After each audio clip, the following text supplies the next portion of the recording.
Alors bonjour Monsieur Retailleau. Bonjour à vous. Vous êtes ce soir à Nîmes, où vous donnez un meeting dans la jolie et la nouvelle halle Ludivine Furneaux. Que je vais découvrir d'ailleurs, parce que je ne la connais pas. La dernière fois que je suis venu, elle était en construction. D'accord.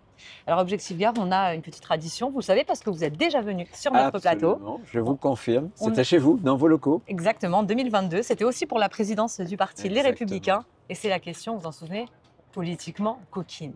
Alors attention, parce que celle-là est très importante. Vous préférez partir en vacances avec Laurent Wauquiez à Saint-Pierre-et-Miquelon ou à Toircé, Bouydroux, À Toircé-Bouydroux, en Vendée, c'est chez chez moi. vous. Exactement. Parce qu'on a des collègues justement qui viennent de Vendée, au-delà de la gaudriole, de la plaisanterie. Vous êtes un peu la surprise de cette élection. Il y a quelques mois, quand il y a eu le départ d'Éric Ciotti, finalement, le parti devait être repris par Laurent Wauquiez. C'était presque acté.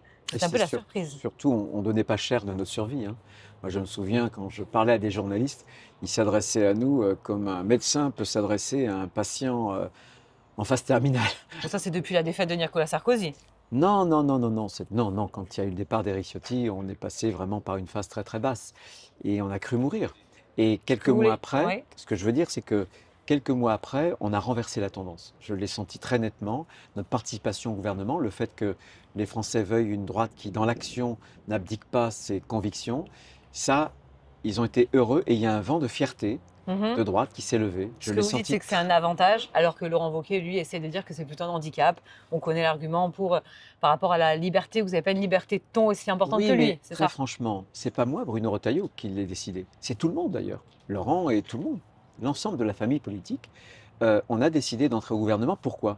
Parce que si on avait dit non au président de la République, le président de la République, il n'aurait pas eu d'autre choix que de remettre les clés de la France à la gauche mélenchonisée. Et quand on est de droite, on fait barrage à la gauche. Vous avez pris vos responsabilités. On c'est a ce que pris vous nos... dites. Exactement. Comment vous qualifiez cette campagne? Parce qu'on sait que chez les LR, des fois, on se rappelle du traumatisme pour Ah, certains adhérents Copé-Fillon. Comment vous la qualifiez? Est-ce que ça se passe bien?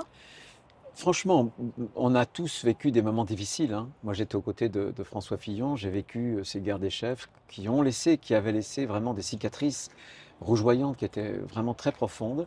Et là, beaucoup de nos militants ont peur quand ils ont vu à nouveau une élection interne, une compétition interne. Moi, je m'étais donné une ligne, une discipline que j'ai strictement suivie, c'est de ne répondre jamais à aucune attaque. Et c'est de ne pas céder à la tentation de la petite phrase.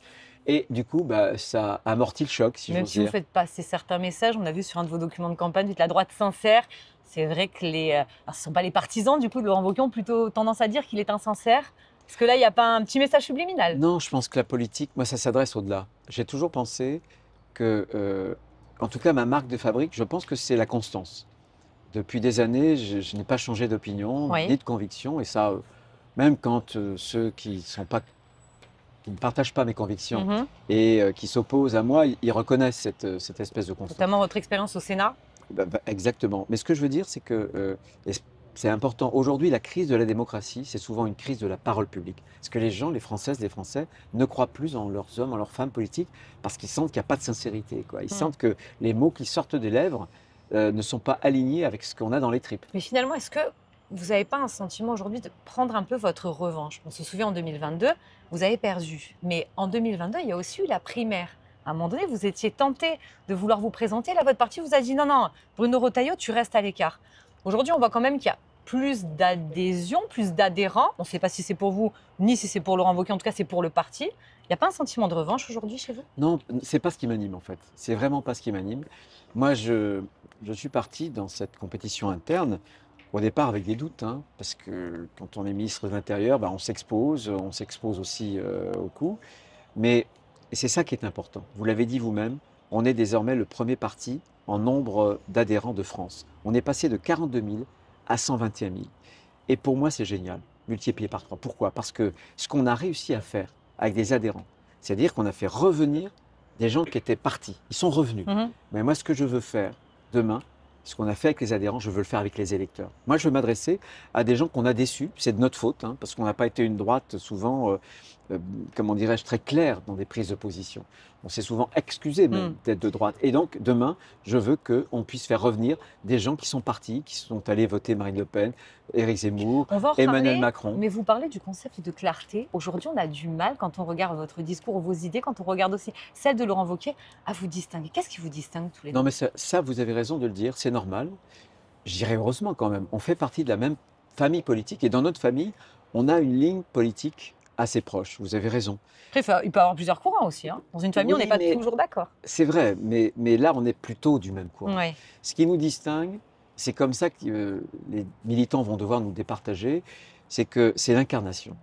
Et l'incarnation politique, ça compte. C'est quoi l'incarnation? C'est étymologiquement donner de la chair aux idées. Hmm. Comment est-ce qu'on porte des idées? Et comment vous pouvez les avoir portez, deux vous, personnalités. par rapport à Laurent Wauquiez? Ah, je sais pas, j'ai un tempérament Vous êtes différent. pragmatique, oui. On Qu'est-ce a qu'il a deux. votre tempérament?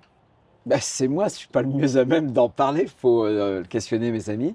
Mais on a des façons différentes de porter des idées, de porter des convictions, Mhm. de les faire partager aussi. Et c'est cette façon d'être, de façon de porter des idées différemment que devront dimanche, samedi, dimanche, départager les militants. J'ai une dernière question, elle est locale. Vous êtes à Nîmes, vous savez que bientôt, il y a des élections municipales.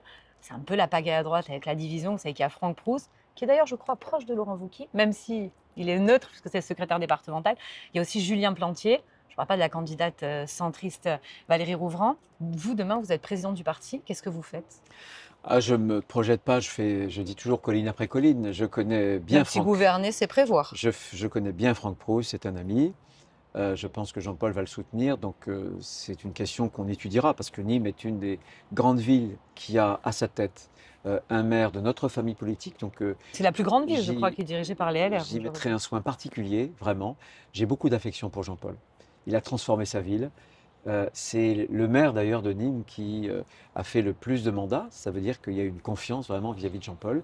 Son avis pour moi sera important, mais c'est des questions qu'on tranchera dans les semaines, dans les mois à venir. Comme Voilà. les élections sénatoriales, c'est l'élection qui se cache derrière les municipales. On sait que vous C'est avez deux vrai, alors sénateurs plus, qui veulent la tête de liste aujourd'hui. un peu plus tard, parce que les municipales vont avoir lieu au mois de mars, les sénatoriales auront lieu à la fin du mois de septembre. Donc on va d'abord traiter les municipales, si vous voulez bien, et puis ensuite il y aura les sénatoriales. Voilà, merci. Merci, Monsieur C'est Retailleau. moi qui vous remercie. Bonne journée. Au revoir. Bonne journée.